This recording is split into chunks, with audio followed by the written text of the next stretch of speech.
Cedar Flats, all down this area here as you get close to Cedar Bayou mouth. This big flat area that's over here on the right hand side as you're heading into Cedar Bayou and down into Cedar as well has been pretty good. It's been fairly consistent, tremendous amount of bait that's been working around these areas, in and around that.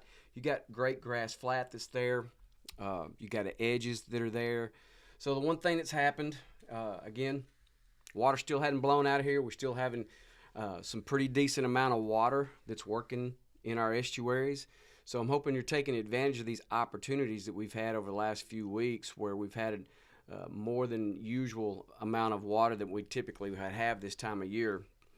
Usually we would have a negative tide by now, at least one of them, but that has not transpired. So continue to take advantage of this. Continue to take advantage on looking at what your tides are so you can get into some of these areas that you typically may not be able to fish when you do have a negative tide. So what's happened is again, a fair amount of water is still holding in our systems. It opens up more water for you, and it helps these fish kind of acclimate and get back into these areas that they may or may not have been for at some point in time. So our water temps have warmed up considerably. So we're sitting in the low 70s to mid 70s as the day progresses because of our warmer weather that's been around. So that's all a very important factor that you need to make sure that you're taking care of and paying attention to throughout your fishing day. We just finished up the big moon. Now we're fixing to be in our transition day or wild card days as we head toward the new moon over the next week and a half. So make sure that when you're fishing these different areas that we talk about on these little videos that you've got a different kinds of baits in your box. I was telling one of the clients earlier this week that if they were going to start a box, he was asking, and make sure that you've got three different profile sizes. You know, a large bait, a medium-sized bait, and a really small bait. A little bit fatter bait like in a soft dine or a double D, something to that effect. And then have those sizes in different colors as far as have a dark set and have your lighter set. And that way that you're pretty well set no matter where you go as far as what water that you fish and what area you fish. Again, 16-ounce jig heads is all that we're using. It's all we'll continue to use, especially moving into the cooler time frames. So looks like that may be happening in the next 10 to 12 days. We may have some cooler air that's going to come in here that will change the water significantly over several days. So, with that said, redfish, trout have all been good up on these flats up in these areas here around the mouth of Cedar on the back shoreline. As you go back toward Bray Cove, this area in here, you've got shell that's in there, you've got mud that's in there, you've got grass that's in there. All great structure for this back area back here. Make sure that you're using your down souths, your knocking tails. Double D has been good. The soft dines have been good, soft dine XL. So we've been using a lot of different things. Primarily during the big moon that we had, all of our bite frames have been really solid. They've been very productive during those times.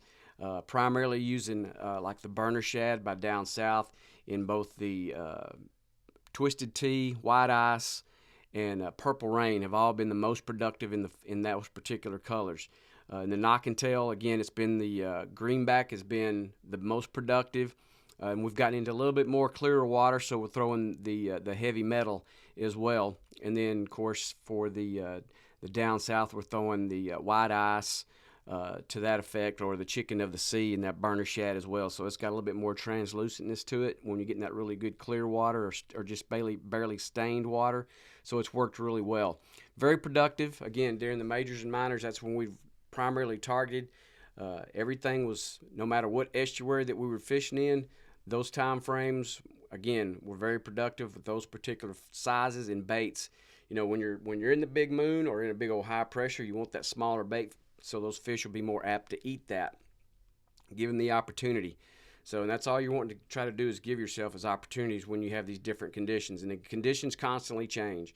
So we're starting out with the water temps at 70, and by the time we're through with our fishing day, it's 74, 75. So you're almost back to a point where you could wet wade, but we're still staying in our waders. So it's pretty consistent with that, with those water temps. Those fish have really been active over these particular areas. Found a little bit more around some shell since that warmer water has been hanging around in here. So again, majors, minors, your bait, looking in these areas, the structure that it is. Make sure you can adjust on the fly throughout your fishing day. The things are going to change for you. Weather patterns change, wind changes, whatever, rain, all that factors into your fishing day. So make sure you put yourself in good position. Pay attention to what your signs and clues are, and let the fish dictate to what they want as far as what you're going to present to them. Back over here in Allen's Bight, front of the ranch house, this whole shoreline here, all the way back up into Allen's. All this area back in here has got great type of structure that's been here. If you fish this area, which I know a lot of people like to fish in Allen's, especially in the summer and spring, Allen's is also a great location during the winter months as well. So you've got the great good structure that's in here. You've got some scattered shell that's in these areas. You've got mud back in these areas. You've got a great amount of grass. You've got lots of areas for fish that want to hang out or be around and be comfortable in these types of areas. This whole area back here. Now, again, making sure that you're paying attention to what your tides are doing, because there's areas back here and Allen's that would become an issue for you if that tide starts to really fall out on you. Now, if you've got more water in here, hey, it's great. Get in there and get after it. You know, the middle of it up there is fairly deep, so you've got a nice edge that you can work all the way back here through the back into these back lake mouths that are back here. Then you can get back up in some of these other areas that go back into these lakes back here. So you've got a decent amount of water. You can work all this area back through here. It gives you different opportunities all back in here. There's been redfish back in here. There's been some black drum that's back in here. We've found some trout scattered in here, some pretty solid trout at that. Flounder. Flounder season's still closed. You still got a few more days before that cranks back open. I believe it's been another 4 more days. So when we get to that, I think it's the 15th, it opens back up. But check that to make sure. I'm not 100% positive, but I believe that's true. The other thing that has happened as well too is this past weekend, split season for duck has opened up. So make sure you're aware if you're hunting around where duck blinds and stuff are, that if you see decoys and stuff, just make sure that you avoid those type of areas,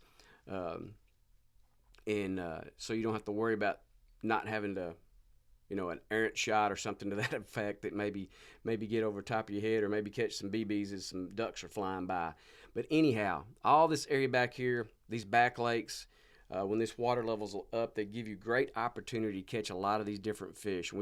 We have found some solid fish in these areas. Again, redfish, black drum, flounder, trout, all back in here. Main things we've been using, again, all around the full moon. Our bite frames have been really good during those majors and minors, and that's the key things that we really pinpointed was fishing probably a good 2 to 3 hours. So that window is about 2 hours long. So we were trying to fish 3.5 hours before and after.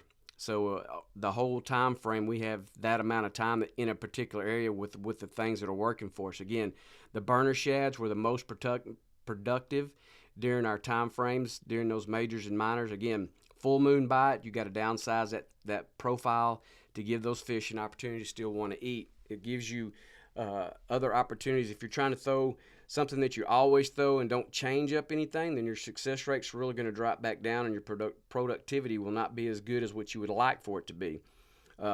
Again, the burners, the knock and tail 3 1/4 size has been good too, as far as the flavor. That has been the flavor called smoke, and it really mimics what these little finger mullet are. And there's lots of them that are in the system. Been a big hatch of those, especially with these suckers, with the water levels, with the water temperatures being what they are. That bait has gotten really, really active in a bunch of these areas. So there's a bunch of finger mullet that's working, the 3, 4, 5, 6 inch baits that are in these areas. So it really activates these fish and holds these fish in these areas. And remember, when you're throwing the artificial, you got to have bait working in the area that you're wanting to fish, to make sure that you're going to have predator fish around there. If not, then you're just going to be wasting a lot of your time practice casting. Again, the burner shads, white ice, purple rain, twisted tea, chicken of the sea, the smoke flavor, and the knock and tail. Marker 54 with the mullet run has been good, especially the smaller version of that with this bait size that it is, has been pretty good as well. It's been pretty solid bait for us. There also another one that you can throw in there is the Little Johns, either that or the XL Little Johns. Those have been very productive baits. Just pay attention to what your water clarity is, because that's a really big deal as far as your bait choice, as far as color goes. If you got darker water or stained water, you want to throw something that's a little darker or a darker bait. If you got that, semi-stained water, or where you can see down into the water pretty well, then you want to throw that more clear bait or the translucent bait. It's a key factor in your choice. So take your time, work in these areas. You stay pretty protected back in here too, especially with winds, depending on where they're all coming from and how strong they are. So you can get back in here and stay protected in these areas and work all this and try and locate your fish. St. Charles Bay. It's been very productive for us here over the last week and a half. Lots of redfish, good scattered trout, lots of flounder up in these areas. We've been working this shoreline across from the boat ramp there at St. Charles Bay all the way down. As you head back up toward Egg Point, all that shoreline there, locate, man, there's been just so much bait that's been working here. So you've really had to make your bait that you're throwing stand out in and amongst all the live bait that's in and around in there. Lots of these shorelines that we've been wading, there's just been raft and mullet after raft and mullet, and you see pelicans come by, you see ospreys that are hovering around, and there's just bait scattered everywhere.